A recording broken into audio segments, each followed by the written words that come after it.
என் Tamil channel வரவேற்கிறோம். தற்போது நடந்த டாப் 5 சினிமா செய்திகளை பார்க்கலாம். செய்தி 1. நெல்லை மாவட்டம் மேலப்பாளையம் பகுதியில் தனியார் திரையரங்கு ஒன்று அமைந்துள்ளது. இந்த பகுதியானது இஸ்லாமியர்கள் அதிகம் வசிக்கும் பகுதியாகும். இந்த திரையரங்கில் தீபாவளிக்கு வெளியான அமரன் திரைப்படம் ஓடிக்கொண்டிருக்கிறது. இந்த நிலையில் சில நாட்களுக்கு முன்னதாக அடையாளம் தெரியாத சில நபர்கள் திரையரங்கின் முன்பகுதியில் பெட்ரோல் குண்டை வீசி சென்றனர். அதனைத் தொடர்ந்து வந்த போலீசார் திரையரங்கின் சிசிடிவி காட்சி பதிவுகளை கைப்பற்றி தீவிர விசாரணை நடத்தினர்.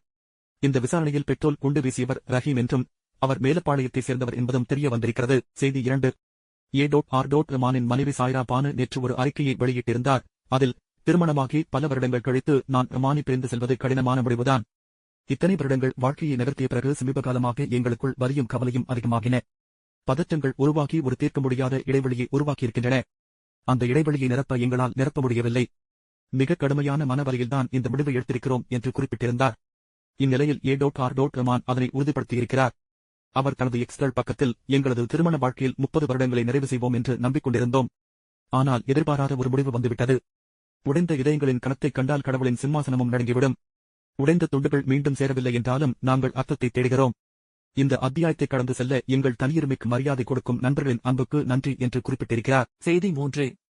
தமிழ் சினிமாவில் உச்ச நடிகராக இருக்கும் அஜித்குமாரை வைத்து மைத்ரி மூவி மேக்கர்ஸ் தயாரிக்கும் திரைப்படம் குட்பேட் அக்லி.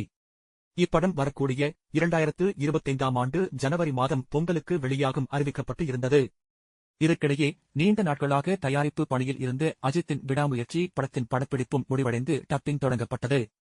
இந்த நிலையில் முதலில் தொடங்கப்பட்ட அஜித்தின் விடாமுயற்சி திரைப்படமே பொங்கல் பண்டிகைக்கு வெளியாகும் என்று கூறப்பட்டது. இந்த நிலையில் தற்போது பொங்கல் பண்டிகைக்கு அஜித்தின் குட்பேட் அக்லி வருவது உறுதியாகி இருக்கிறது. ஆதிக் ரவிச்சந்திரன் இயக்கத்தில் உருவாகி வரும் இந்த படத்திற்கு தேவிஸ்ரீ இசையமைத்து இருக்கிறார். செய்தி 4. அமரன் திரைப்படம் தீபாவளி பண்டிகையன்று அக்டோபர் 31ஆம் தேதி திரையரங்குகளில் வெளியானது.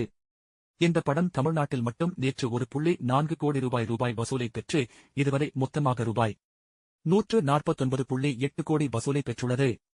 இந்திய அளவில் பார்க்கும்போது படம் 19 நாட்களில் 218.25 கோடி ரூபாய் வசூலை பெற்றுள்ளது. மேலும் உலகளவில் 295 கோடி ரூபாய் வசூலை பெற்றுள்ளதாக சாக்னல்.com இணையதளம் கூறியுள்ளது. செய்தி 5. நயன்தாரா ஆவணப்படத்தில் சிறப்பு விருந்தினராக பங்கேற்ற அட்லி, லேடி சூப்பர் ஸ்டார் என்று நயன்தாராவை கூப்பிட்டாலே அப்படி கூப்பிடாதே என்பார். ராஜா ராணி படத்தின் கதையை அவரிடம் சொன்னபோது முதல் பாதியை கேட்ட அவர், ஹீரோ எனக்கு தெரியவே இல்லை, ஹீரோயினுக்குத்தான் அதிக வேலைகள் இருக்கிறது என்றார். 2ஆம் பாதி கேட்டு முடித்ததும் இந்த கதை பிரசாக இருப்பதாக கூறி கதையை முடிவு செய்வதற்கு 2 நாட்கள் அவகாசம் கேட்டார். பிறகு 2 நாட்களில் கதைக்கு ஓகே சொன்னார். அப்படிதான் ராஜா ராணி தொடங்கியது. அவர் படத்திற்குள் வந்ததும் படத்தின் ஸ்கேலும் பெரிதாகியது. அவர் படத்திற்குள் வந்தது ஒரு ஆசீர்வாதமாக உணர்கிறேன் என்று பேசினார். கடைசி வீடியோவில் கேட்கப்பட்ட சினிமா விடுகதை, கருப்புச் சட்டைக்காரன் காமெடிக்கு கெட்டிக்காரன், மதுரை படனா பஞ்சா பறக்கிற காமெடி மத்த நேரத்துல நமத்து போறதான் ராஜடி.